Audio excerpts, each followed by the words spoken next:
This is Bro Diallo with the Bro Diallo Show. Don't hear myself. Testing.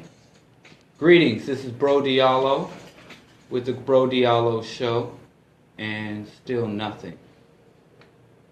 Okay. Alright, I can't hear myself. Give me a second. Sorry.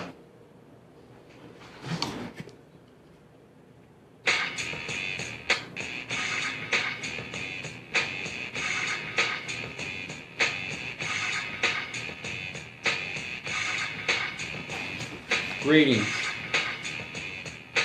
I don't see.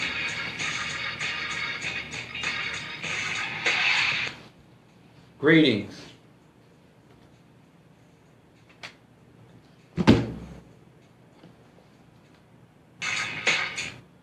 Greetings. This is Bro Diallo with the Bro Diallo Show.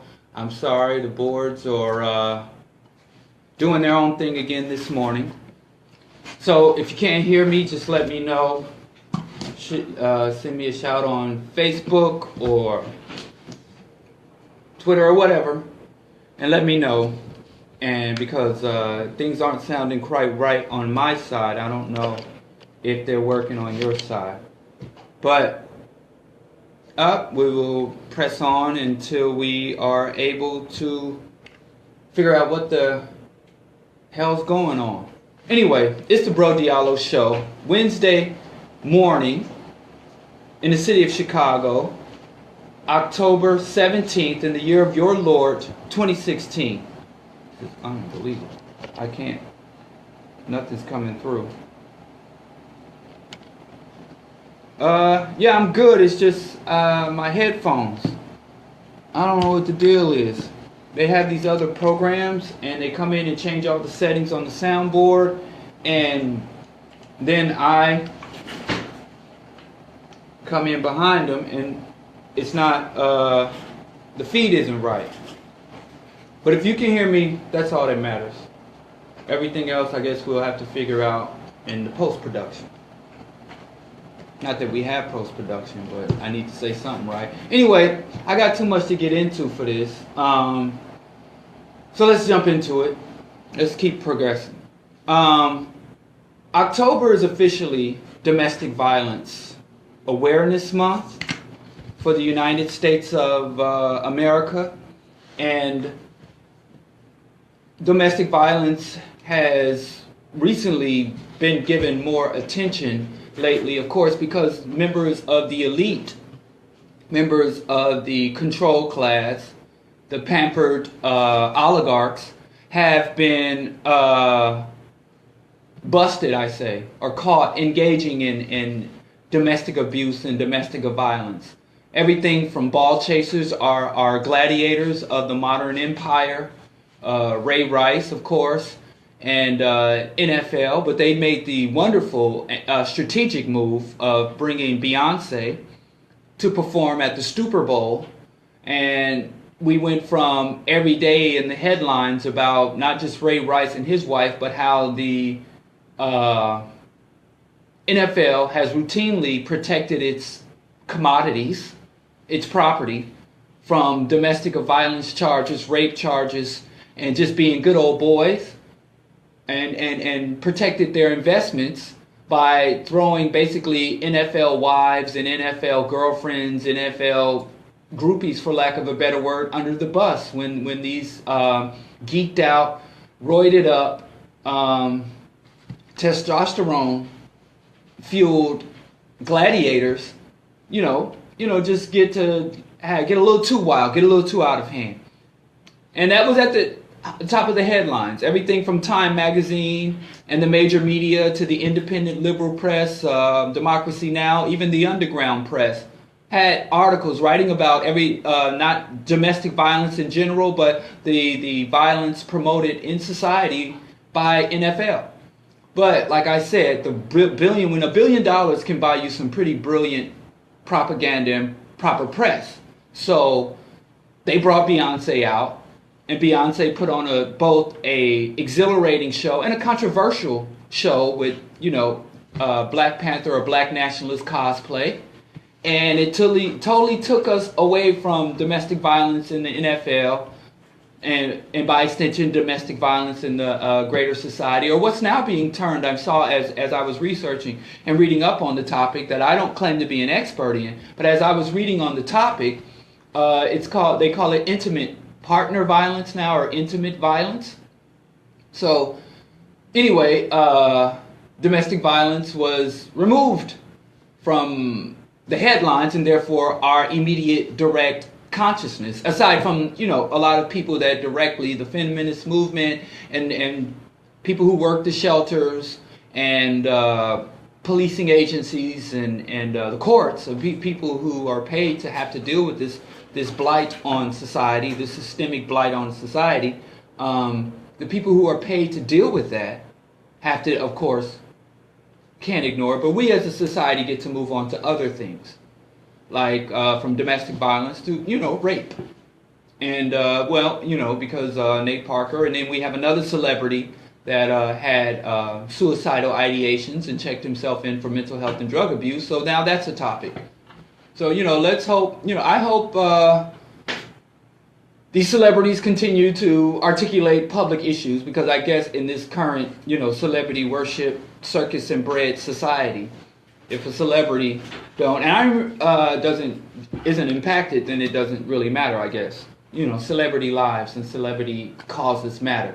But beyond that, I remember I was reading, I think it was Stupid White Men, which is a really good book. I'm surprised it was overlooked. No, because it even had major outlets. But Michael Moore, aside from making, witty documentaries and timely documentaries, he writes books.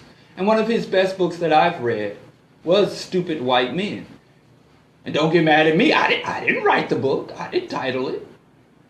This is like a major publication. But in Stupid White Men, he had a section, I believe it because I've read a few of his books, but I don't know, I think it was in Stupid White Men. Sometimes you read several books by the same author, and it kind of, you don't know what book said what, you just know that the author said it at one point. But he said that for years Reagan and the Republican Party were against stem cell research. They were opposing new innovations in dealing with degenerative diseases like Alzheimer's and dementia, until Ronald Reagan came down with it. And then the same person, Nancy Reagan, who stood by the Christian nationalist, Christian fundamentalist, evangelical stance that, we shouldn't be caught up in all this science mess. God will make a way somehow. When here beneath the cross we bow. She all of a sudden became an advocate for science and an advocate for research that the white nationalist Christian community had originally denounced as ungodly for whatever reason. And so he said that he was hoping that more elite politicians and celebrities would be afflicted by other social ailments, social diseases, and degenerative diseases, so that, because he articulated accurately that if it ain't happening to the upper crust, to our elites, to our modern day gentry class, then it doesn't get play. And so, the spouse of a wealthy ball chaser gets beat up, and it becomes to the forefront of the U.S. consciousness. And, like I said, there are people who constantly fight. And I don't know, like when a celebrity goes vegan, I like to share that information to try to promote veganism and sustainable diet and lifestyle and human and animal rights. So I guess we're all guilty of that. But this is a celebrity-oriented culture. What's happening to a celebrity in Paris is more important to a lot of people than what's happening to their neighbor right next door to them or across the street. I didn't make it, but, it's the reality. So in Domestic Violence Month, of course, from a Pan-African perspective, it's a pandemic. It's an unnecessary and unacceptable pandemic. Black women, in particular, make up 8% of the U.S. population, but are a quarter of the reported. And we always, when you're dealing with something as called intimate violence, or as Zen said, the intimately oppressed, or domestic violence, the stats are always skewed because, again, even the FBI, the CDC, and also the Bar Association, the American Bar Association, all of the legitimate agencies, because there are other agencies that collect the stats, but if it's not peer reviewed, if it's not from an official source, a lot of times people don't listen. So, you have to, if you get your stats, you can talk about your own personal experience, but it always helps to find an authoritative white man, most likely with, patches on the elbows of his tweed sport coat to validate what you're saying in this patriarchal society. Good. Okay, sorry. So in a lot of those stats, they all admit, as you research domestic violence, that it's one of the most unreported crimes in the United States. So for every reported instance of domestic violence, you can assume that there's at least, from 1 to a dozen to a million cases that go unreported because it's unreported. So you can only speculate or extrapolate those numbers, for whatever you say. But we know that the actual reported case will point to epidemic, if not pandemic status. And when you start to break it down demographically, it's horrible when you include everyone. But when you look at the black women in particular, it's just overwhelming. Literally, it just makes me shudder just reading over these statistics. And I worked in trauma centers in poor black communities, so I've seen immediately after everything from women who were pistol whips and thrown out of speeding cars on the highway, on down to women who were just starved or denied proper nourishment, not allowed to tend to their hygiene properly by their spouses who believed that their menstrual cycle was a mark of uncleanliness or demonic possession. I mean, it's just a lot of crazy stuff. And as they said, much of that goes unreported. A lot of these women who suffer domestic violence become experts at tending to wounds, stitching up wounds, mending fractures even, immobilizing broken bones in their arms, their hands, and mending. They become experts, and most abusers, one of the key things that I've seen in all abuse cases that I've, psychological and physical, is that the abuser always seeks to isolate their victim. And that's on an individual personal scales to community-wide scales, where you have these cults, these religious or ideological cults that engage in systematic abuse of the women that are members of the cults. And I can name a lot of these pro-black cults that we actually support, that we think are in favor of our community, engage in systematic abuse of women. We all know the Nuwapians. Dr. York's organization had done this. But there are other cults that have yet to be exposed, that have yet to have their leader take responsibility for his crimes, that engage in this. And what they do is they always systematically isolate the victims from their larger support groups, from their relatives, from their friends, from the other community organizations that they were into, because those community organizations aren't appropriate. And so I'm saying all that to say is that domestic violence, as and everything from the American Bar Association to the CDC to the FBI crime stats, says that domestic violence is one of the most underreported crimes in all the United States. And in a criminogenic society, where everybody's a criminal, from the president to the nickel and dime hustler, it seems like everybody is engaged in criminality. It's capitalism. Everybody's going to get over where you can get over. Dog eat dog or starve. That's saying a lot. And as I started saying, black women make up statistically around 8% of the U.S. population, but make up over a quarter of those who suffer from homicides and reported violence by their spouses. And I guess we'll have to wait for at least for October to come back around again, or we'll have to wait for some wealthy person to get caught abusing their spouse again before it becomes an issue. And of course, this is a sensitive topic simply because for the most part, the abuser of black women is also oppressed, is also victimized. And as someone just, midsummer, I had the police called on me, and I'm just thinking, this person who called the police on me is trying to kill me.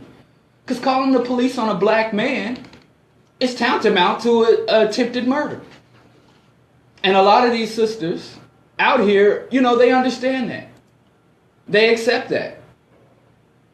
And so you have an abuser, you have someone who's trying to impose their will on you through violence. And your primary recourse, 911, calling the authorities, might show up and kill you, kill your abuser, kill your grandmother. So it's a quandary, because even the sources for help and relief are a threat. So there's really no legitimate and then again, you go into the shelter system, and the shelter system is full of abuse. Your children, because also black women statistically are treated more harshly, even as they are victims, by the Child Protective Services, DCFS, Division of Family Services.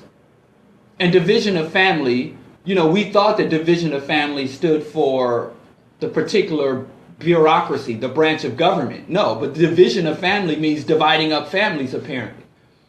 So black women are more likely to be abused, and then black women are more likely to be looked at less sympathetically, if not to be looked at as deserving of or part of the abuse than any other demographic. So you're in an abusive relationship, you go to the established institutions that are there to help you, and they look at you as you're also the problem. Because we know that by stats, but I got more to say about the stats in terms of the economics of the stats. But most of the reported cases of abuse are poor women. And in the vast majority of those cases, there's both drug and or alcohol present, either by the abuser or both people in the couple. So when you engage the authorities, they're going to look at you as unfit, look at you as deserving of the abuse, look at you as a part of the abuse as opposed to being a victim of the abuse. Because, for years we've been promoting this anti-victim rhetoric. Talking nonsense about a victim mentality and speak up about how I'm not going to be a victim, as if being a victim is a shameful thing in this stupid backward society. And you'll never find memes, you'll never find inspirational quotes, you'll never find any critical rhetoric about victimizers. I don't even see the word victimizers. I don't hear the word victimizers. All I hear is victim. Oh, you're a victim. You have a victim mentality. Oh, you think you're a victim. And we attack victims. So if you enter the protective system, if you call the police that could show up and just kill every damn body, or just lock everybody up, which I've seen this with my own eyes. Cops show up, there's an obvious victim and an obvious perpetrator, and they say everybody's a criminal. Just for giving me the annoyance of having to come to the jungle and deal with the monkeys, everybody gets locked up. There's no victim here except the cop. The cop feels like he's the only victim when a lot of times when he engages black folks in a domestic violence, he feels that he's the victim, that he has to come out there, even though that's what he's paid to do. So you enter the shelter system. They're going to open a file on you. They're going to look over your children. They might take your children away. They might put you in a shelter that's run by some private agency. Everything from bed bugs to community diseases to unclean facilities to thieves to other abusers, because we know abused people, hurt people tend to hurt other people. So you're put in a situation that's not secure often. As your abuser is able to make bail relatively quickly and return home, you're in some unfamiliar conditions. So, even if an abuse victim tries to reach out and walk down the proper protocols for both relieving the abuse she's suffering and securing justice against the abuser, it's a hard road to walk. It's not a simple thing. And then again, people are going to come at you with like, oh, you got the victim mentality, or just say other hurtful, angering, nonsensical things like pray, or I will pray for you, not even realizing that the very God that they're praying to advocates beating women and children, advocates men dominating women, that the very God that they're going to pray to you for in his holy text essentially says that women are responsible for sin, death, starvation, and all the wickedness of the world.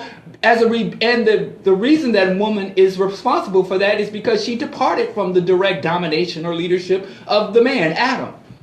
And if Adam, and I've sat in churches where ministers have said, if Adam was on his job, Eve would have never ate that apple or been talking to the snake. So we blame Adam because Adam's failure to dominate Eve is what caused the downfall of humanity. So it's not Eve who's to blame, it's Adam, because he didn't keep his woman in check. And if you don't believe me, go to church or just consult with your local pastor. Pull up a sermon online. This is the kind of rhetoric. All of the Abrahamic religions, Judaism, Islam, and Christianity blame Eve for the downfall of humanity and says that a woman's natural birthing and menstrual cycles are a curse for that, for her bringing death upon humanity. Because remember, God wanted us to live on this planet and reproduce and never die. That was God's plan. And we would never have to cultivate food. And that lions didn't hunt. I guess we didn't eat. We just and we didn't even have sex. We didn't even think about the dirty nastiness of sex. So I guess the planet, we were like human amoebas. We would reproduce asexually and never die. I don't know. God's original plan seems as horrible a nightmare as our falling from grace, getting kicked out of the Garden of Eden, and having to, pretty much find our own way while he hides in the bushes and peeks at us from the clouds. But yeah, I do think that the overall the blanket of God's grace that descends on us is a big part of abuse, because I don't think, because it's so systemic, when you have an issue that is so widespread, it can't be tied to or blamed on an individual. Like there's a bad man and there's a bad man and there's a bad woman and there's a bad man, simply because it's systemic. So the problem is rooted in the culture, in the economy, in the ideology, in the identity, and in the religious, in all of the institutions from religious to entertainment. Everywhere you look, you find domination, abuse, sexism. And this isn't just a woman's thing, because another thing that was quite surprising to me is that, number one, and these are the stats, don't blame me, but it said that heterosexual men reported that they experience more violence in relationships and abuse in relationships than gay or bisexual men.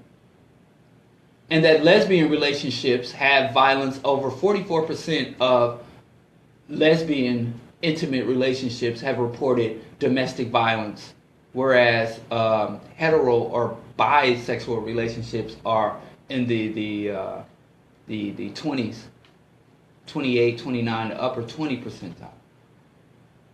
For what it's worth, it's just interesting. So again, don't think, and a lot of times you see the rhetoric that, LGBTQAI relationships are not exempt. And that's the same as black men who can live in a society that persecutes and oppresses them does not automatically mean that they're going to be empathetic, sympathetic to those other people that they are in a position to abuse. So, gay, lesbian, trans, queer, intersex, asexual people, just because they are also members of an abused population doesn't mean that internally they don't project that abuse and impose abuses on each other. Again, we say hurt people will hurt other people.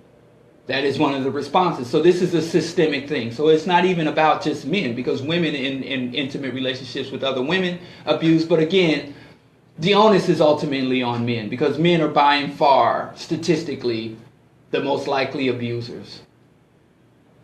You know, and men, heterosexual men in relationships with heterosexual women are, just by sheer numbers, are the most common instances of abuse, where as you do, even in my own family, there are cases where women are the aggressor, women are the abusers. And even though it's statistically not as common, the impacts are the same. And destruction of the psyche, the self-esteem, and the long-term ability to bond of the men. And I know personally, like I said, in my life, I've personally and directly seen my own relatives, both where the man is the abuser and the woman is the victim, and in another case where the wife is the abuser, the wife is the aggressor, and the man is the victim.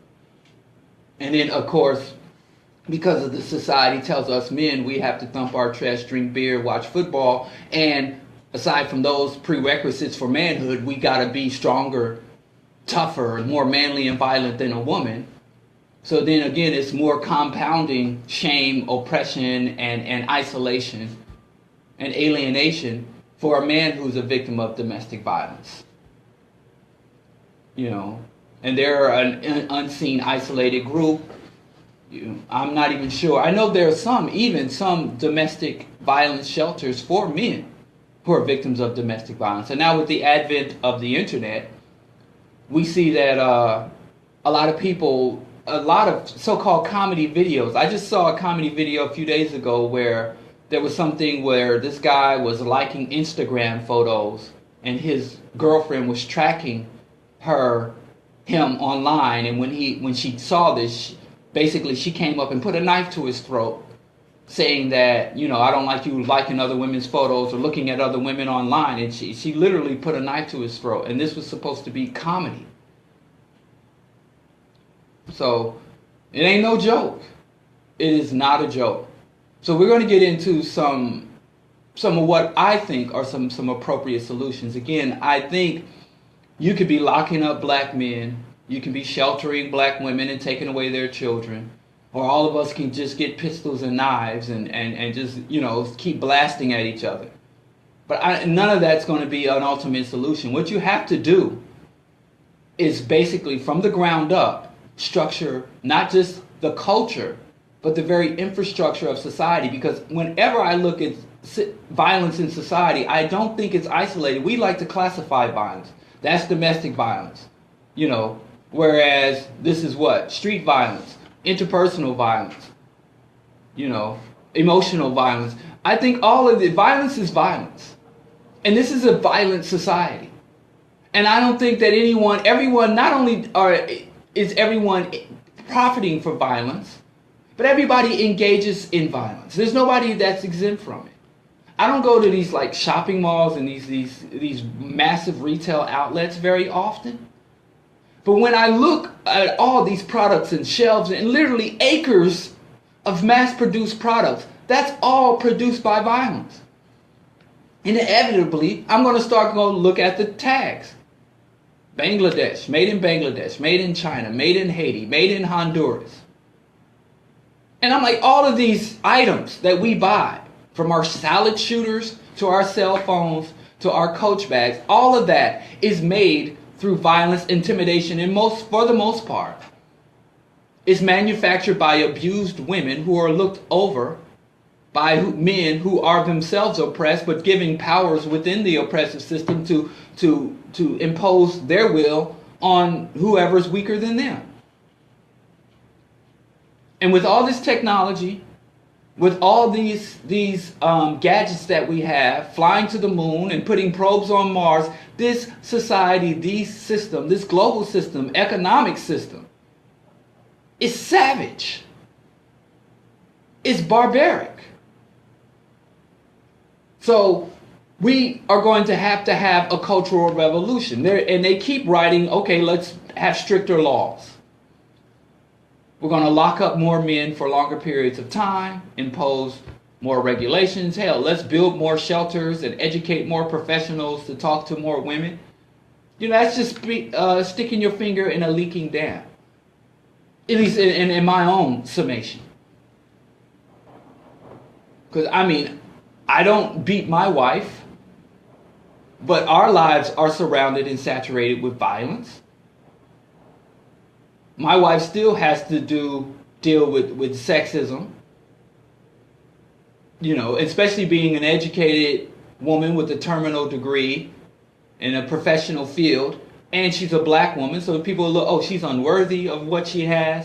What does she do, to get where she is? She deals with that.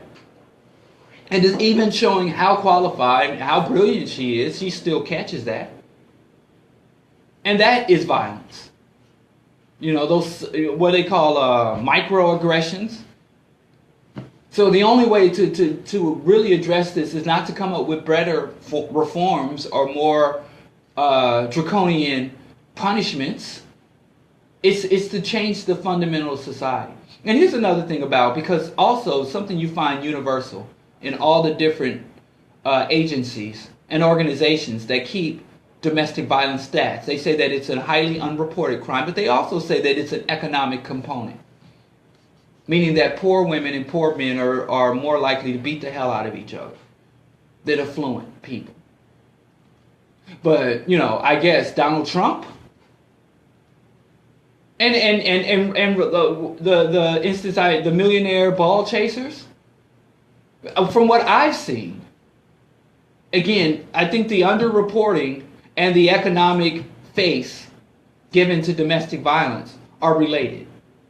This is just in my own experience. One of the first times I got in trouble with the law is I was at an arcade, and for you younger people, an arcade is a place we used to go to play video games. We didn't have games on our phones, or game consoles that we could buy for our homes were not very entertaining. I guess some people liked them, but they weren't as visually and technologically advanced as the games. They used to have these freestanding look it up, video arcade. And you used to have to trade your money for tokens, and if you inevitably know if sometimes you put your token in the machine and it doesn't register. So anyway, me and my crew, we'd go to this video game arcade all the time. And my favorite game, which was the game, I think it was Street Fighter Alpha. And I'm playing this very highly competitive head-to-head game. And then if you get beat, you want to get back in. And so anyway, I had a couple of issues with the game. But I was a regular there. And I was an obnoxious teenager. I'm shameful to say, I don't think I was in my teens. I think I was maybe 19, 20. But let's pretend I was a teenager. It's less embarrassing. So I was an obnoxious youth. So I would go to the game attendant. It's like, yo, you gotta give me credit because this thing ate my token. Long story short, we get into a verbal altercation. And then I storm off and I'm playing the game, and here comes mall security. Paul Blart, seriously. He was a little thinner, but other than that, a straight up Paul Blart. Dude's just, you think he was on his way to engage in the overthrow of Libya under Obama's command. This guy was all geared up, mall cop. And so he comes and literally he's standing behind me talking to me while I'm playing the game. And I'm like, step off, man. Get out of my face. Anyway, so we get into a physical altercation. And then they call the police. I get arrested. And when I finally went down to the precinct, they were like, oh, you assaulted a worker. You verbally assaulted one guy. And then you assaulted 2 mall security guards. And this is a felony. And they're just coming at me with all this. And I'm like, whatever. You guys are crazy. So I make bail. Long story short, I get a lawyer. And the lawyer says, well, I went and talked to the prosecutor. Okay, so we're going to knock all that assault. And basically the charges got knocked down to trespassing. Misdemeanor trespassing. I had to pay a small fine, and that was it. And so that's how the law works. But it cost me some money. I think the fine was maybe $120. The lawyer charged me $400. But, I had a little money. But imagine if I didn't have that kind of, because that money, that's a lot of money for some people. If I didn't have that money, plus I had an uncle who was on the police department. I had another uncle in the city who was a prominent minister. I had relatives. I had people. I had a support network. You know, I wasn't personally wealthy, but my family, I had a large family that was, you know, plugged in. I had a couple of uncles that worked for the police department. I had another uncle who was a minister, you know, so I had people, I had support. But because I had some standing, some support, and some monetary resources, what could have been a felony and incarceration and a permanent record turned into a minor dust-up. It turned into a minor charge of trespassing. No jail time, paid a fine, no record. So what I'm saying is, imagine if I was the child of a billionaire. I'd probably own the thing. And we see, you know, the guy that affluences, the guy that couldn't go to jail because jail was too harsh and it was ruining his future. So what I'm saying is, as far as in a capitalist system, the economic component of domestic violence will greatly skew, because a lot of issues of domestic violence get turned on their head. Because when the cops come into a poor black community versus when they're called out to an affluent, gated community of wealthy white people, they approach that with a different disposition, a different tone. And now there's this new term that Hillary Clinton brought up in the debate, implicit bias, where the cops, before they even know the details, have already made conclusions. Both ways, whether it's black people and they're criminal, they're inherently immoral, or whether they're called out to address affluent whites, where they're saying, hey, this is just, you know, this is just a dust up, no big deal. So I do believe that money skews things. And I've, even my own self, with my limited resources, I was able, the prosecutor has a lot, so a lot of times you'll have a couple where it isn't, it's just maybe an argument, where we have seen this in the media, where there's an argument between a couple. No violence, no contact, and the cops come and shoot somebody or lock everybody up and take kids away, versus you have these affluent DuPont heir who killed 3 of his wives and got away with it. Trump is apparently out raping and grabbing vaginas all over the country. And the only time we'd find out about his domestic abuse, his sexual predations, is when he comes up against other elites. Because when elites bang on each other, then the gloves are off. But if he had just kept his aggressions and kept his targeting other people lower on the socioeconomic rung, we probably would have never heard of it. And then he also called Little John and Uncle Tom, which was whack. How dare you call a minstrel an Uncle Tom? Get your classifications right. Anyway, 740, you're listening to Q4 Radio, AM 1680. This is the Brother Diallo Show, broadcasting from the north side of Chicago. We're going to take a brief musical interlude with some songs by some assertive black women. These are the tracks. I dedicate all these tracks to victims and survivors of domestic violence. And we'll come back. We also want to talk about yesterday, today, and tomorrow is the time of the 157th anniversary of John Brown's raid on Harper's Ferry. So we're going to talk about that as well. But we're going to take a musical break and be back shortly. Peace. This is Heather B. Don't hold us back. Oh, that's what it was supposed to be. Oh, there we go. Thanks for listening live. You can continue to I'm going off live. You can continue to listen at... I got to stop pointing. That's very aggressive. You can listen at Q4 Radio.